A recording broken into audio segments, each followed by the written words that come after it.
time to get back into the Beetlejuice Dollhouse.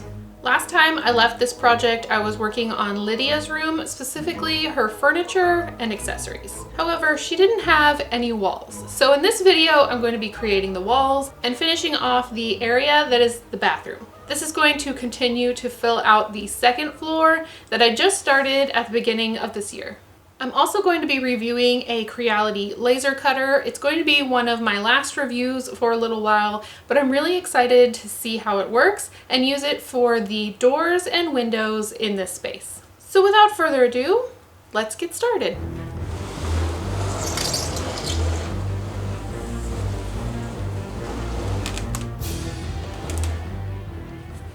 When I last did any building on this project, it was this little bathroom area.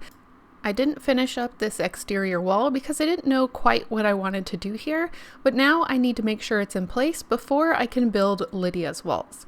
The first thing I need to do is make sure it fits well. It is not fitting up against the edge correctly so that it's a perpendicular wall.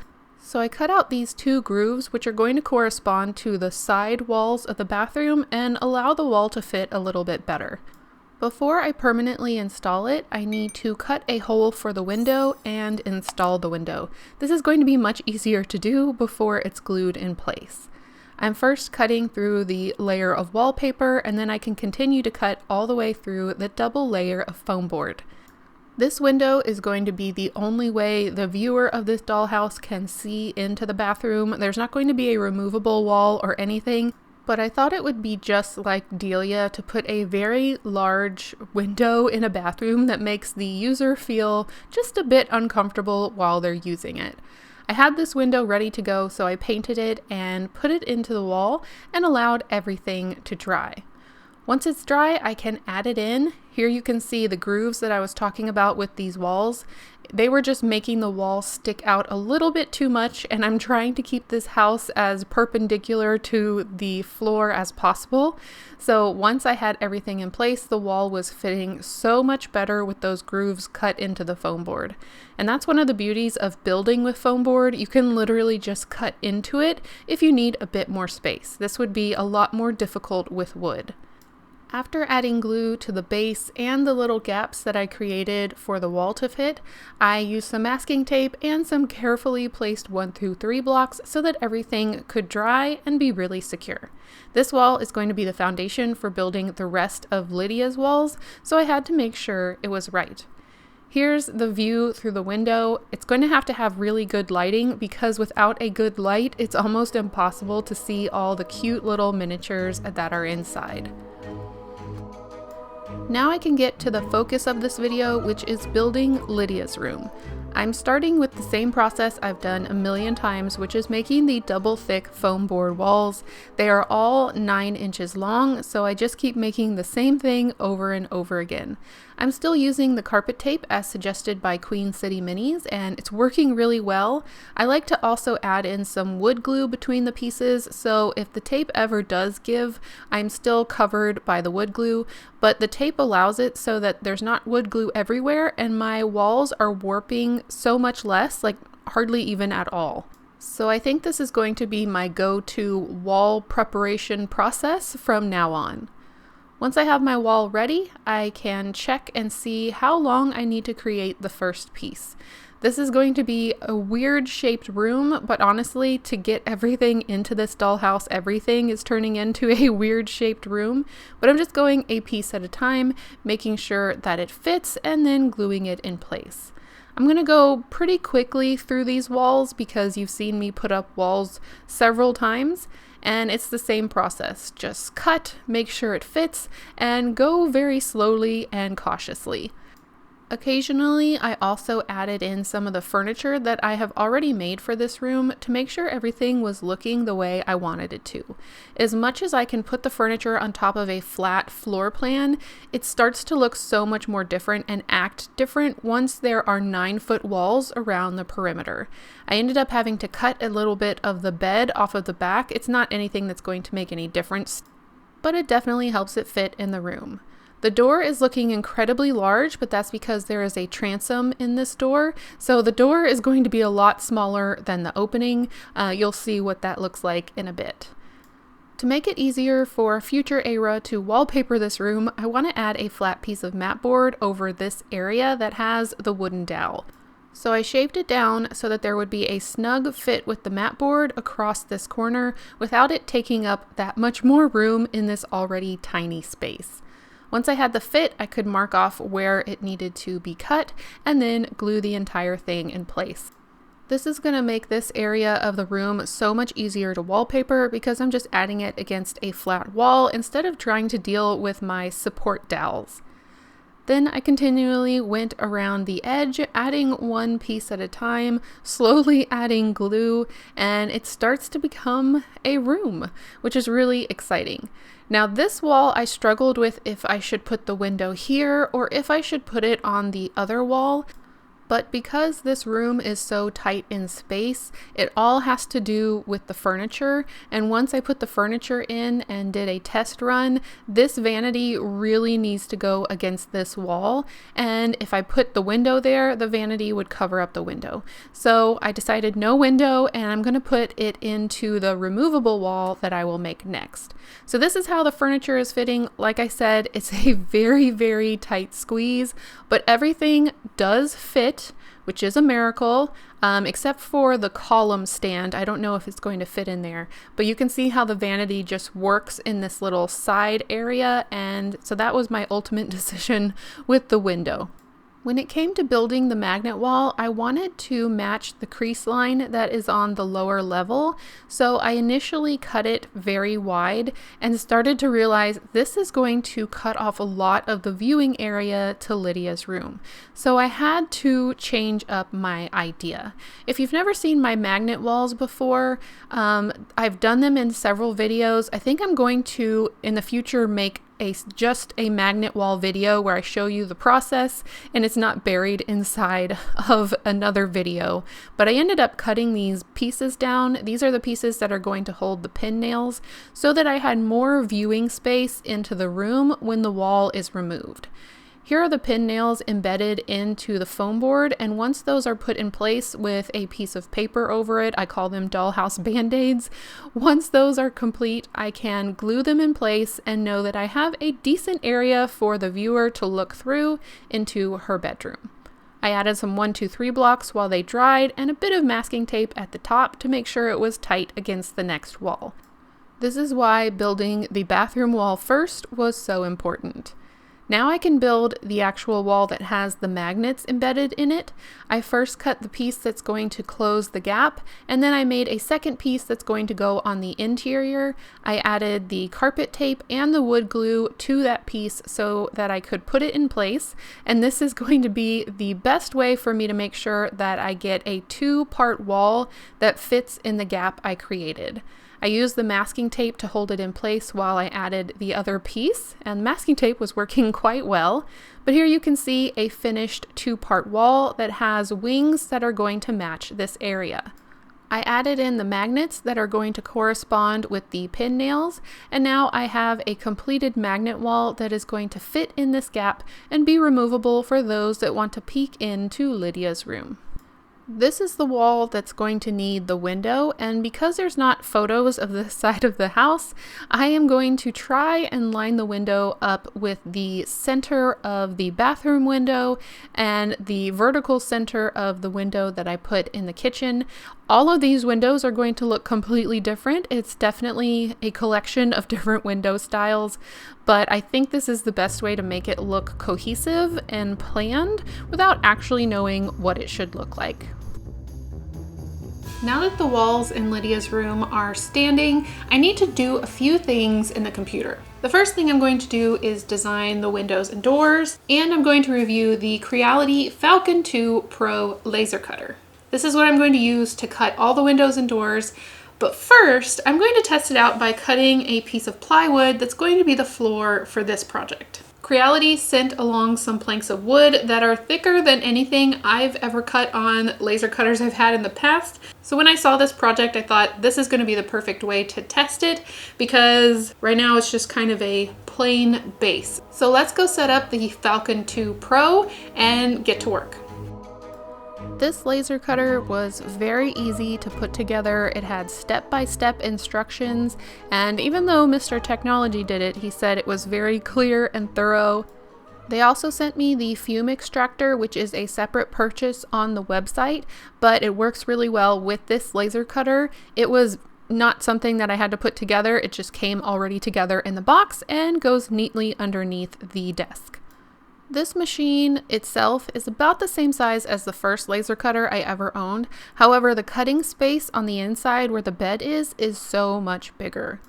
I also love, for safety purposes, that it comes enclosed. I personally will only ever use laser cutters that are enclosed because they do put off so much smoke and fumes and stuff from whatever material you're cutting that you need to protect your lungs, the lungs of the people in your house, and have everything enclosed and make sure that it is vented properly. The Falcon 2 Pro also comes with a camera that helps you carefully line up all of your material. So Mr. Technology was setting it up for me while I was filming over his shoulder. It also works with non-proprietary software, which I prefer because I'm used to working with Lightburn, which I use with my other laser cutter, so it was very easy to transfer. That means that I don't have to use Creality software. There are some laser cutters out there that make you use their software, but this one you can use whatever software you like. It came with this little stair-step focus tool, which helped me get the right focus right away.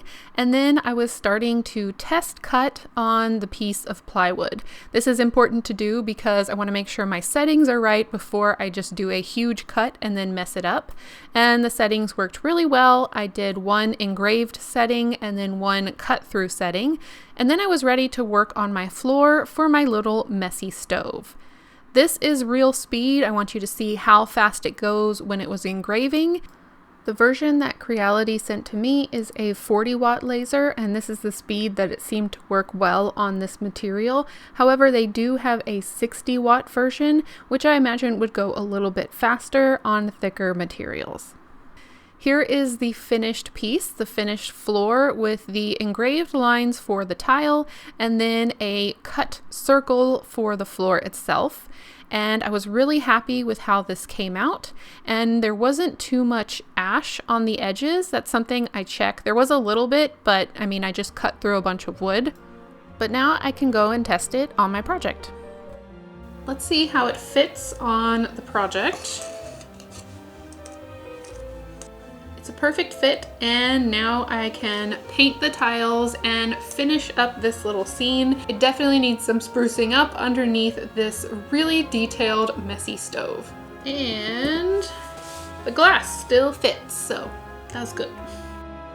I won't spend too much time on this one because I know we're all here for Lydia's room, but I did want to show the completion of this project because I had gotten the dome in a previous video and I just didn't do anything with the floor. But I carefully painted in these individual tiles. I'm not great at detail painting like that, but a layer of watered down acrylic paint always helps it a bit. That's why I love aging things, and I really love how this one turned out. I think the pop of color on the floor is a good throwback to the Elbow Brush Bake Off, which is the project I originally took apart that this little stove was sitting inside of. So I'm really happy with that choice. I'm really happy with the floor. And now I can get back to cutting things for Lydia's room. I had to do some more testing because I'm going to cut everything out of mat board, which is my preferred material. And so after testing all sorts of different settings, I found the settings that I liked and I could start cutting the windows. I'm going to cut one window for the opening that I did in the magnet wall, and then I'm going to cut a total of 3 doors. This is the real life speed of how it cuts with mat board. As you can see, it moves a little faster when it's on a thinner material. That's just the way all laser cutters are. It cut really clean, crisp lines, and the camera worked well because I was able to line it up on my material, as you can see. This piece has some more engraving, and I was happy with how the engraving turned out as well. And now I'm ready to put together some doors and windows. These are all the pieces I ended up cutting on the Falcon 2 Pro for Lydia's room for her windows and doors. There's also an extra door in here for the door that goes between the bathroom and Charles' study. So quite a bit of cutting. And I only had one section where I kind of got concerned about it. And I'll show you a close-up of that. It was where two lines didn't quite meet. However, when I looked back in my file, turns out it was my fault and the laser cutter was actually just doing what I told it to do. So oops on that one. Other than my own human error, the machine worked really well. Once I had dialed in the settings for each individual material, it cut through and did what I asked it to do. Mr. Technology helped me through all of this, so we both got a good feel for the machine, and he's the one who originally said that this is something I should look into. And our findings are that it is a great machine. It is probably the cheapest machine that has all of the safety requirements and qualities that we would want in a basic machine. Now, way back when I reviewed my first laser cutter, that was obviously a cheaper machine than the Falcon 2 Pro. However, we had to do a ton of upgrades to it. It was time and research and learning. And this machine is so much more user-friendly. So if you're not a big tinkerer, you're not big into figuring out how things work, you just want it to work, this is a really good machine to go with. One thing I will suggest, if you are going to purchase this machine, you need to either upgrade the fan and vent it to the outside, or you need to get the fume extractor, which is an extra cost on top of the machine. If you're putting it in a well-ventilated area, in a garage or something, you may be able to use the fan that comes with it, but we found that we really needed the fume extractor. So I just wanted to mention that to keep that in mind. If you're budgeting for a machine like this, check out the fume extractor as well. I want to say a big thank you to Creality for sending me this machine to review. I always love looking into these because more and more nowadays people are getting into cutting machines and trying to learn about technology so they can work a little bit faster through their projects. For example, I'm going to be making a lot of doors and windows for this entire Beetlejuice dollhouse, so being able to have a machine cut these for me and then I just assemble and put them into place, that is going to save me so much time. I'll put a few links down below in the description box if you're interested in learning more about this machine, and thank you again to Creality. All right, let's put together some doors and windows. These are laser cut files that I designed based on the 3D printed files I used when I was working on the living room area of the Beetlejuice house. I 3D printed those and they did not open and close very well, so I wanted to try again in a laser cut format. I cut out the 4 panels on the front and the back of the door. This is going to give the door some more dimension and make it look like it's an actually constructed wood door. To make the hinge, I'm going to use some fabric that's sandwiched in between one of the panels and the solid panel in the center. So this essentially has 3 different panels. 2 of them have openings and there's one solid piece in the center. I'm allowing that to dry and then I can cut out the cardstock details that are just going to slide inside these openings. These don't really have any useful purpose except that they look nice and I think they add more detail to the door. Once those pieces are all in place, I can do an initial sanding. I'm going to do this now and it will make sure that my door is prepped later when I'm able to paint it. Working on the door frame, I was kind of making this up as I went along. I didn't do anything to make this happen in the computer program. This is going to be the side of the door frame. I'm cutting a long slit into the mat board, and this is where the fabric is going to go through the mat board frame and be glued on the other side. I'm hoping this will be enough to hinge my door open in both directions. So once I have the slit down the center, I can add it into the frame that's going to go through the wall. Here's how the frame is looking, and I only have one slit on one side. Now I can add the fabric in, gently sliding it up and making sure it's pulled tight so that the door fits correctly within the frame. There should be a little bit of wiggle room so that the door can swing back and forth.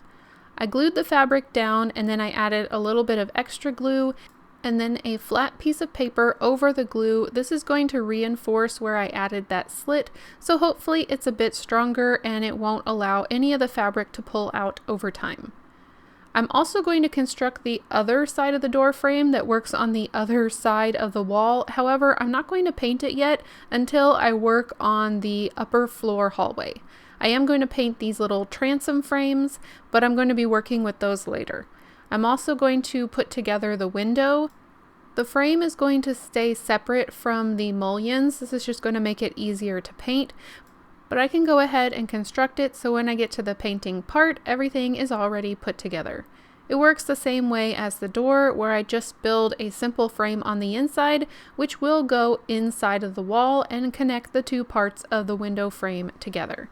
And then the mullions will have acetate added to them, and everything should slide together perfectly. Hopefully. So now I can dry fit the door with the transom, and you can see how the transom makes it look so much larger. The door will most likely not open in any direction over time, it will just stay closed, but this did help me see a problem or a design flaw in my house. As you can see, the stairs rise up above the upper level, and that is going to cause a problem because my stairs go up about 1/8 inch above my level floor of all the rooms. I realize this is about 3 layers worth of mat board, so to fix this problem, I am going to raise the floor of Lydia's room by 3 layers of mat board. Thankfully, I have a box where I save all of my mat board cutoffs, so I'm essentially going to puzzle piece these all together, and this is going to help me save some of my uncut mat board for future projects and not feel like I'm just wasting it on a problem that I essentially created for myself. I knew the stairs were too tall, yet I put them in anyway, and I didn't make up for that when I was building the second floor. So I guess we would call this my punishment. Lifting Lydia's floor and the area around the staircase was not what I thought I would be doing today, but it's done. I used the scraps from my mat board scraps and just kind of puzzle pieced 3 layers of flooring on top of my foam board floor. And now everything is level around the staircase. I can continue forward specifically with this room, and I will work on the rest of the floors down the road. Once I buckled down and just kind of accepted that this was something I needed to do now, it only took me an hour, which isn't too bad, but it was one of those things where I can either let this defeat me and I just stop working on it, or I can just buckle down, put 3 layers of mat board on the floor, and move forward. So I'm glad I did that. I still have more in here, which is great. I'm going to continue saving my scraps, and then when I get to Charles' office and Charles and Delia's room, I guess I can say I already know what I'm doing because I've done this one. I had to cut out a bit more room at the top of the door opening in order to get the door back in place because I had raised the floor up, so I just cut through the foam board, and thankfully it fit, and I have a functioning door that can now fit past the top of the staircase stairs. I still have to create a floor that goes up in the hallway, so we'll get to that eventually.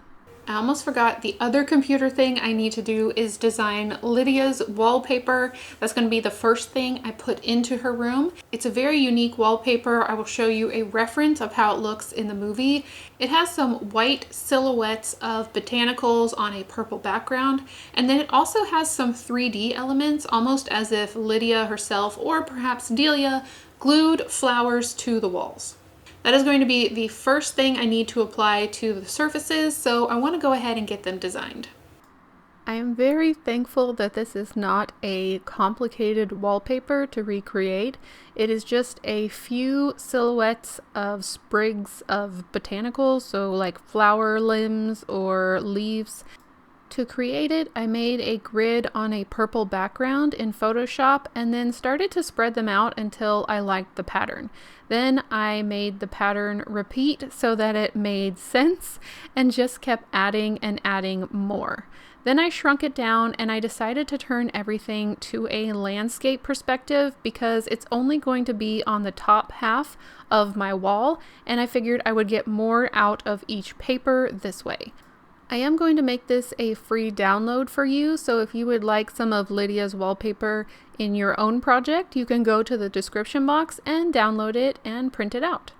My printer, for some reason, had an issue at the top and bottom. I was having all sorts of printer issues, so I'm going to try and salvage as much of this paper as I can. However, I do like how the color came out. It's a very cool toned purple. I'm going to start on the removable wall because that's the easiest for me to film. Because I printed this on a thick cardstock, I decided to bypass putting it onto poster board.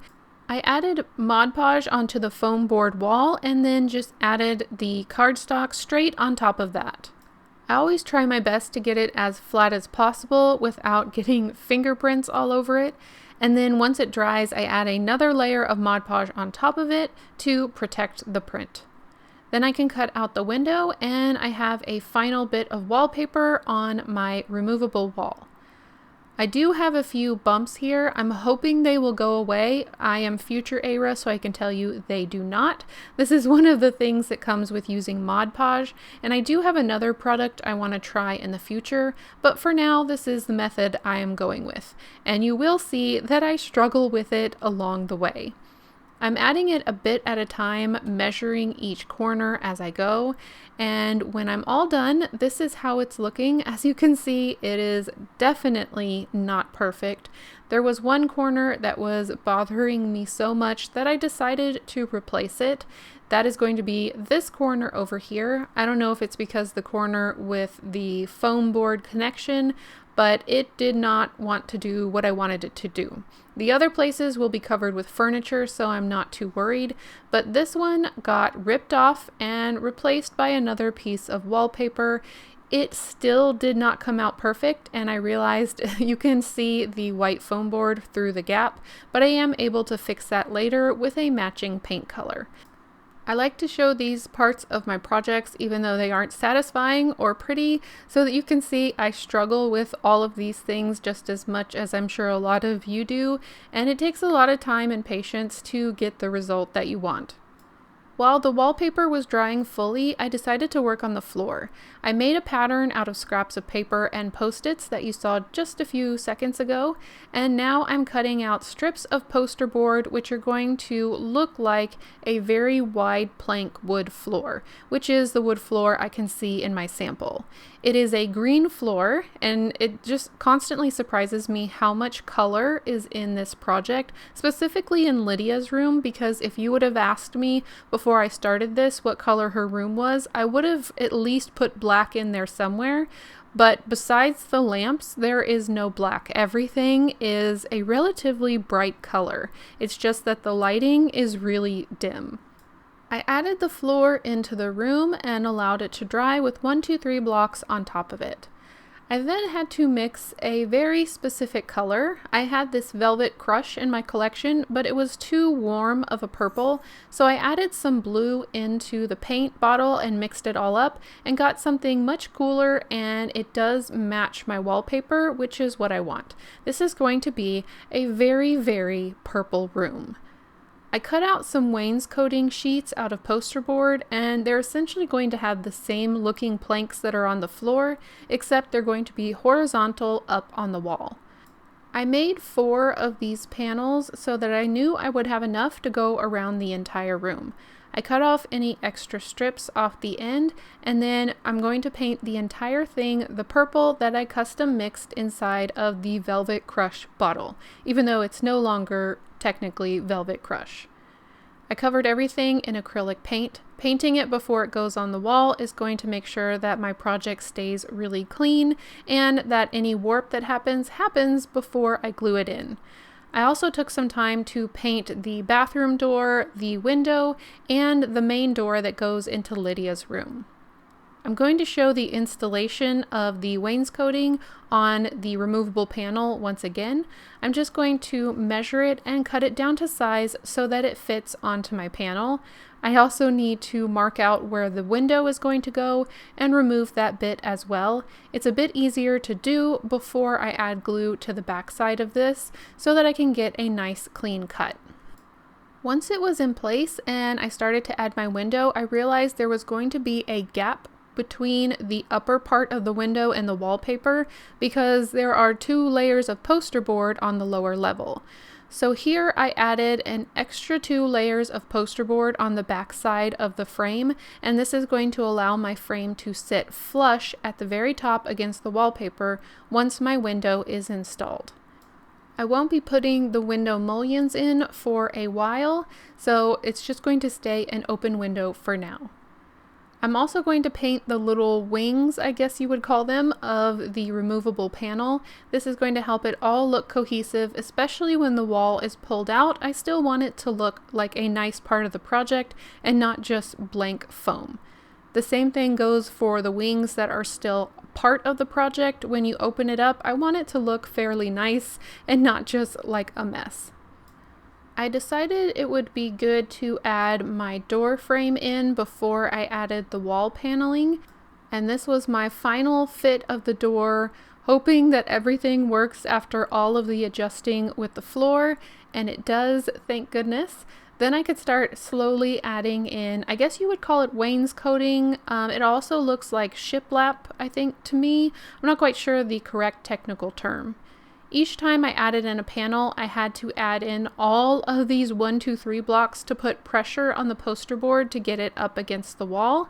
And this is because the top of it wanted to pull away, and I didn't want it to do that while it was gluing in place.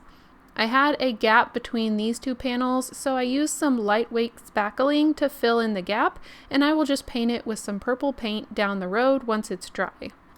I also added the bathroom door at this time, and it is just glued in place because I don't plan for it to open. Now that all the wall paneling is done, I can add in the baseboards. These are going to make a nice transition from the wall to the floor. I carefully measured and cut this one to put it into place.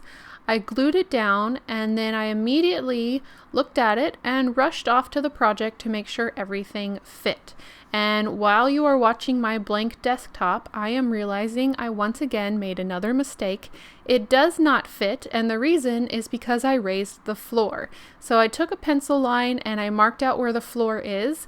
So this panel specifically on my removable wall should have been moved up about 1/8 of an inch. Of course, that darn 1/8 inch. So what I did is I cut the panel off at the bottom, and I'm just going to glue it at the top. Unfortunately, my panel pattern is not going to match the rest of the wall, but no one's ever really going to view the room from the inside, so I'm not worrying about it too much. I added the final trim to the top of the wall panel, I let that dry, and then painted my little mistake at the bottom of my removable wall so it isn't as noticeable. And here is how it looks. I think I need one more coat there, but it is now going to fit in the room with my raised floor. Here's a look at all of the wall paneling in place with the wallpaper. As I said, we have a very purple room, which is movie accurate, although it's seeming very bright here because it's so full of light. It is just so dim in the movie that it makes all of the colors look very dark. I am so proud of myself. I did not forget the doorknob this time, so I created a little raised platform that would help the doorknob stay in place while it was drying. At this point, I wanted to put the dried sprigs on the wallpaper. I took out several things that I had in my collection, but I just couldn't find anything that I really liked. So I'm gonna hold off on those for now because I don't want to force it and be unhappy with it in the end. So I'll keep looking for something that might work. Now I can start putting all of the furniture in place. I really hope some of this furniture is going to dull down the overwhelming amount of purple in this room. However, they are their own amount of bright colors, except for the doll and the portfolio and lamp. Originally, I thought I was going to use this pedestal as a plant stand, but it's just not fitting in the room very well. I thought maybe I could put it next to the vanity, but I don't want to crowd everything. This room is already so small, so I may leave the pedestal out of it. It's supposed to sit in front of the window, but it's gonna crowd everything, and it's gonna look weird when the wall is no longer there. I did remember at the last moment I needed to add the window transom, which isn't being glued in yet in case I need to take it out for later when I'm working on the exterior. And I also added in the mullions for Lydia's window, which are also still removable currently. So here's a final look at Lydia's room with all the different components, the wild furniture that was so fun to make, all the little accessories.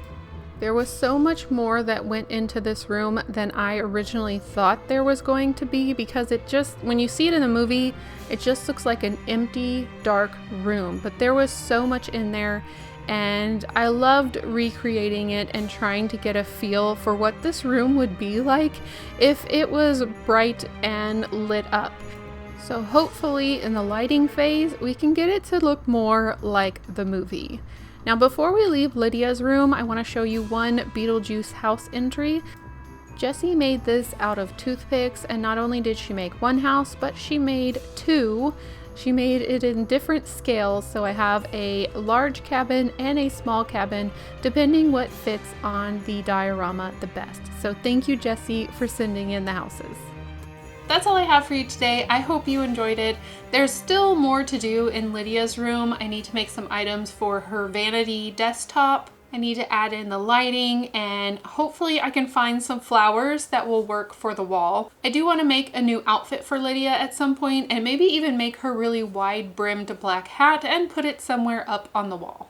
But for now, I need to leave it alone because I do need to start planning Beetlejuice, which will be starting very soon. And in fact, at the speed I'm going recently, it might be Beetlejuice-tember. It might take me 2 months to complete the project that I am planning, which is going to be Juno's office, which is another netherworld scene. And those are so fun because the angles can be all wonky, and I just love the style. And yes, we will be making some of Juno's football friends. So if you haven't already subscribed, you can do that now. Turn on notifications so you know when the Beetlejuice videos come out next. Thank you again to Creality for sending me the Falcon 2 Pro to look into. If you are interested in that machine and want to find out more, I will put links in the description box below so you can go check it out. Thanks again for watching, and I will see you all in the next video. Bye!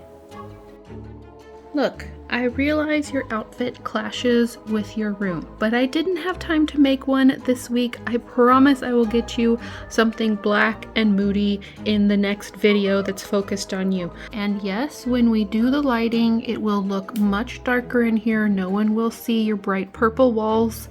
Everyone will think this is a much darker space. I don't think she's quite happy with it yet.